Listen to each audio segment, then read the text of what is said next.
नमस्कार, news capital express में आपका स्वागत है। मैं हूं आपके साथ अंकिता। चलिए बढ़ते हैं मुख्य खबर की ओर। जबलपुर में जॉय सीनियर सेकेंडरी स्कूल के संचालक अखिलेश मेविन के खिलाफ विरोध लगातार बढ़ता जा रहा है।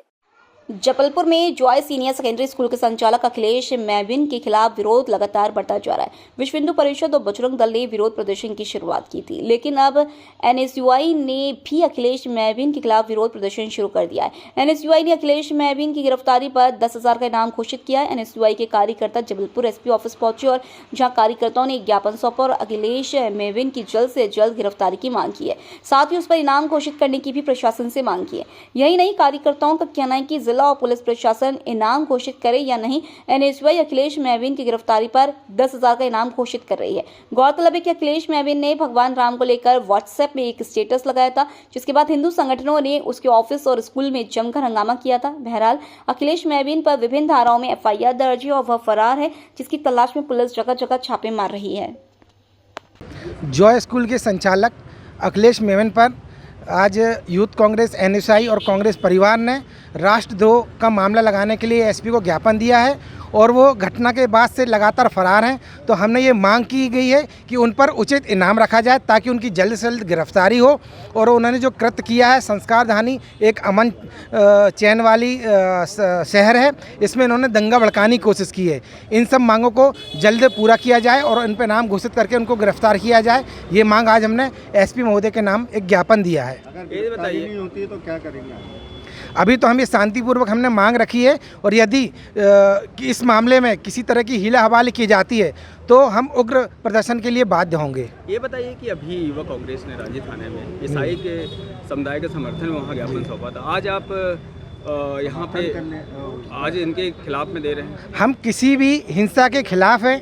किसी भी धर्म द्वारा किसी भी एक धर्म के लोगों को यदि प्रताड़ित किया जाता है, परेशान किया जाता है, गुंडागर्दी की जाती है तो कांग्रेस पार्टी सदा से ही इसके खिलाफ है।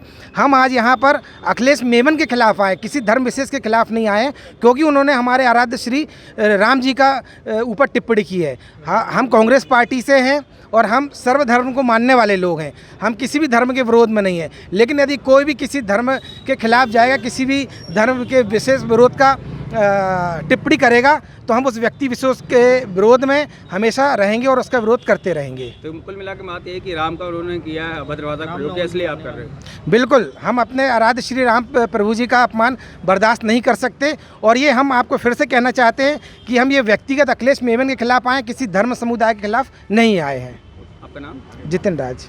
हाँ, ये जॉय स्कूल के जो संचालक हैं अखिलेश मेमन द्वारा, उनके द्वारा जो है अभी 2 दिन पूर्व प्रभु राम के संबंध में आपत्तिजनक टिप्पणी उसमें मोबाइल पे अपना सेंड की गई थी, जिस संबंध में मामला पंजीबद्ध है और तलाश पतासाजी की जा रही है। उसी को लेकर आज एनएसयूआई के द्वारा जो है ज्ञापन दिया गया उन पे सख्त कार्रवाई करने के संबंध में। इनाम भी घोषित करने? हाँ, इनाम घोषित करने के संबंध में। ठीक। जबलपुर के लाडगंज थाना अंतर्गत यादव कॉलोनी में रहने वाले रविंद्र वर्मा, महेश बर्मन और मोतीलाल से एमपीवी पावर ट्रांसमिशन में कारें किराए से अटैच किए जाने का फर्जी अनुबंध कर 4 नई लग्जरी कारें हड़पने वाले 4 आरोपियों को गिरफ्तार कर विभिन्न धाराओं के तहत मामला दर्ज किया है।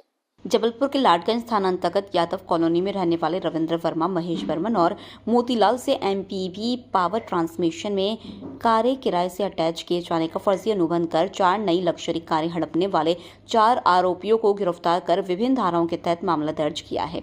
पुलिस ने मामले की जानकारी देते हुए बताया कि यादव कॉलोनी निवासी रविंद्र वर्मा, मोतीलाल और महेश वर्मा ने रिपोर्ट दर्ज करवाई थी कि अंकित साहू, रोहित सिंह, पवन यादव, रितेश कुमार ने आने से झांसे में लेते हुए एमपीवी पावर ट्रांसमिशन में किराए से कारें अटैच करने का अनुबंध करने उनसे कारें शोरूम से क्रय करवाई है और उन्हें अनुबंध पत्र दिया गया। वहीं जब 1 महीने बाद किराया नहीं मिला तो पतासाजी करने पर पता चला कि उनकी कारें उक्त स्थान पर लगी ही नहीं है। वहीं अनुबंध पत्र भी फर्जी है। वहीं रिपोर्ट पर पुलिस ने जाँच करते हुए 4 आरोपियों को गिरफ्तार कर कारें आरोपियों से जब्त की हैं। सर, धोखाधड़ी के मामले में 4 आरोपियों को गिरफ्तार किया, क्या कुछ मामला है? इसमें ये प्रार्थी रविंद्र वर्मा, पीड़ित मोतीलाल चौधरी, महेश बर्मन निवासी संजय नगर यादव कॉलोनी के निवासी, इन्होंने एक शिकायत दी थी, जिसकी शिकायत को संज्ञान में लेते हुए वरिष्ठ अधिकारियों मार्गदर्शन में मामला पंजीबद्ध कर विवेचना में लिया गया। और एक टीम गठित की गई जिसमें आरोपियों की धरपकड़ की गई। आरोपियों को अभिरक्षा में लेकर पूछताछ की गई। उन्होंने MPV Madhya Pradesh power transmission company limited के नाम से एक फर्जी अनुबंध पत्र तैयार किया और उसमें फर्जी हस्ताक्षर किए और सील लगाकर और उसकी जीरोक्स कॉपी मतलब कलर फोटो कॉपी को प्रार्थी को प्रदान कर देते थे। इसके नाम पर 4 गाड़ी उन्होंने शोरूम से क्रय करवा कर और बोले कि आपकी गाड़ी MPV में लग गई है, पास हो गई है, और उन गाड़ियों को कहीं पर गिरवी रख देते थे। गिरवी रखते जो पैसा प्राप्त करते थे वह पैसा आपस में बांट लेते थे। MPV विभाग से कौन जुड़ा हुआ आदमी है जो इस तरह की इसमें दिमाग रहा है? MPV में ये पहले अंकित साहू और पवन यादव, ये दोनों लोग MPV में ड्राइवर का काम करते थे। इन लोगों का वहाँ पे कुछ संबंध होंगे पुराने, तो इन लोगों को जो पीड़ित पक्ष है जो पवन यादव के मोहल्ले के लोग हैं और उनको ऐसा भरोसा था कि ये इनकी गाड़ी पहले से लगी हुई है तो हमारी भी गाड़ी लग जाएंगी, तो इन्होंने एक षड्यंत्र पूर्व रचकर इनकी गाड़ियों को MPV में लगाने के नाम पर इन्होंने से गाड़ी नई क्रय करवा कर इन्होंने को गिरवी रख दिया और पैसे पूरे हड़प लिए। इनमें कितने आरोपी हैं और कितने फरार हैं? इसमें 4 आरोपी गिरफ्तार हो चुके हैं, अभी तक भी विवेचना में, और 2 आरोपियों को अन्य जिनकी संलिप्तता पाई गई है उनको इनमें आरोपी बनाया गया है। कितने लाख का माल इनसे बरामद किया? ये 62 लाख की लगभग कार जब्त हुई हैं। इन सभी का बैकग्राउंड क्या है? ये सामान्य वर्ग फैमिली से हैं और इनका जल्दी अमीर बनने की ख्वाहिश में इन्होंने इस तरह के कार्य को अंजाम दिया। इसमें कोई MPV का कर्मचारी बन के बात करते हैं? MPV में ये एक रोहित कुमार सिंह है जो MPV का अधिकारी असिस्टेंट इंजीनियर बनकर पीड़ित पक्ष से बात करता था और ये बोलता था कि आपका काम हो जाएगा, और वो समय समय पर पीड़ित पक्ष से अपने खाते में पैसे भी ट्रांसफ़र करवाता था कि आज यहाँ पर अधिकारियों को देना है और आपका काम हो रहा है। तो लगभग उसने 3 लाख रुपये 2 लाख रुपये अकाउंट में 1 लाख रुपये नगद पीड़ित पक्ष से गाड़ी के कमीशन के रूप में प्राप्त किए। उप निरीक्षक अनिल कुमार, चौकी प्रभारी यादव कॉलोनी, थाना लाड़ू। जबलपुर के रांची थाना परिसर में जबलपुर धर्म प्रांत के पादरी के साथ मारपीट की घटना के बाद ईसाई समाज में रोष है। जबलपुर के रांची थाना परिसर में जबलपुर धर्म प्रांत के पादरी के साथ मारपीट की घटना के बाद ईसाई समाज में रोष है। ईसाई समाज में कुछ दिन पूर्व थाना गिरवा किया था।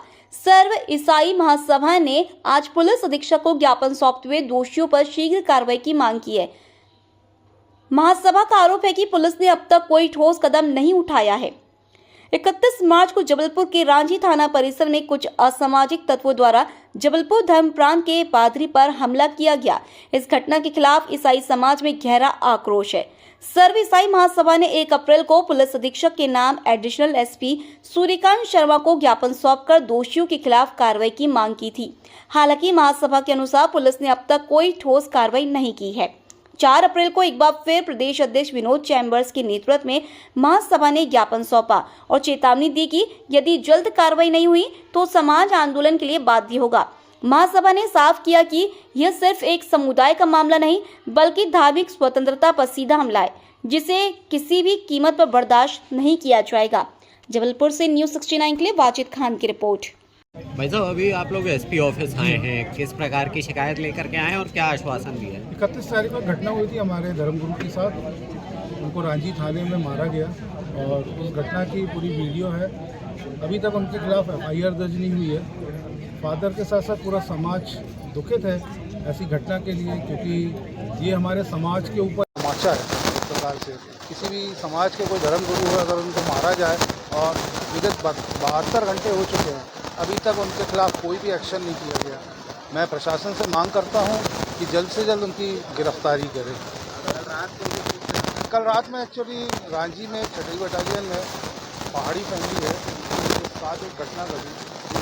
उनके घर में बर्थडे फंक्शन चल रहा था और वहाँ भी हिंदूवादी संगठनों के लोग आए और वहाँ कुछ उत्पात मचाया है, ऐसी सूचना हमें मिली। और किसी के घर में अगर कोई पर्सनल कोई काम चल रहा है या कोई कार्यक्रम चल रहा है, हमारे पर्सनल अभी इस समय 40 दिन की जो उपवासकालीन जो प्रार्थनाएं सभाएं चल रही हैं घरों में, चर्चों में, वहाँ अगर इस तरीके की घटना होगी तो हम कैसे सेफ हैं? जिस प्रकार से और भी जैसे लोगों के अन्य जातियों में से जो उपवास रहते हैं, वैसे ही हमारे भी मसीह समाज के 40 दिन के उपवास चलते हैं। ये हमारे लिए दुख भोग सप्ताह के रूप में मनाते हैं हम लोग। और मैं प्रशासन से मांग करूंगा कि मसीह समाज को और सारे चर्चों में एक सुरक्षा प्रदान की जाए, जो कि अभी ये हमारा ईस्टर आने वाला है, उसके उपलक्ष्य में भी हम चाहते हैं कि पुलिस प्रशासन हर चर्च में सुरक्षा बल बढ़ाए। मांग के दौरान क्या आश्वासन? मांग के दौरान यही आश्वासन मिला है कि हम कार्रवाई करेंगे, जल्द से जल्द करेंगे। बीते 72 घंटे तो हो चुके हैं और अभी तक कोई कार्रवाई नहीं हुई। आपने 24 घंटे का अल्टीमेटम दिया? 24 घंटे का अल्टीमेटम दिया था, प्रशासन ने दिया था, और उसके बाद अभी 72 घंटे हो चुके हैं, अभी तक कोई कार्रवाई नहीं हुई। विनोद चैम्बर, सर्वसाई महासभा प्रदेश अध्यक्ष। ज्ञापन सौंपा, किन मामलों को लेकर सौंपा? सर्व ईसाई महासभा के कुछ लोग एसपी कार्यालय आए हुए हैं जो रांझी की घटना को लेकर उसमें एफआईआर दर्ज करने और गिरफ्तारी की मांग कर रहे हैं। हमने इनको आश्वस्त किया है कि उसमें सीसीटीवी फुटेज देखे जा रहे हैं और जो भी व्यक्ति जिसने कानून का उल्लंघन किया है उसके खिलाफ कार्रवाई सुनिश्चित की जाएगी, गिरफ्तारी की जाएगी।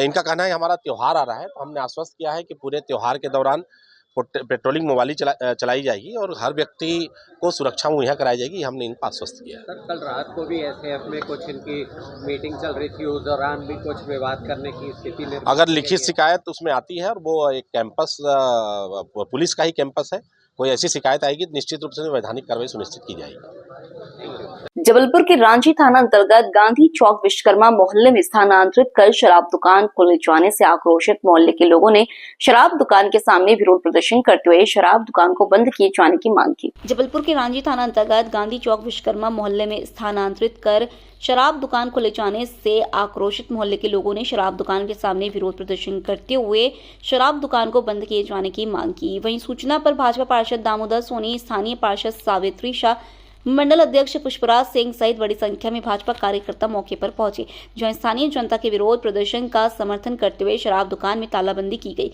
इस दौरान मौके पर एसडीएम रांझी पहुंचे, जिन्हें ज्ञापन सौंपते हुए शराब दुकान को स्थानांतरित कर अन्य जगह ले जाने की मांग की गई। वहीं मंडल अध्यक्ष पुष्पराज सिंह ने कहा कि बस्ती वालों ने विधायक अशोक ईश्वरदास रोहानी से शिकायत कर बताया था कि उनकी बस्ती के बीच शराब दुकान खोल दी गई है। वहीं शिकायत पर विधायक के निर्देशन पर जब जांच की गई तो रहवासी इलाके में दुकान खुली पाई गई। स्थित कुछ ही दूरी पर बच्चों का स्कूल भी संचालित हो रहा है, जिसको देखते हुए भाजपा की स्थानीय पार्षद सावित्री शाह, भाजपा पार्षद दामोदर सोनी व समस्त कार्यकर्ताओं ने शराब दुकान में तालाबंदी कर दुकान अन्य जगह ले जाने की एसडीएम से मांग की।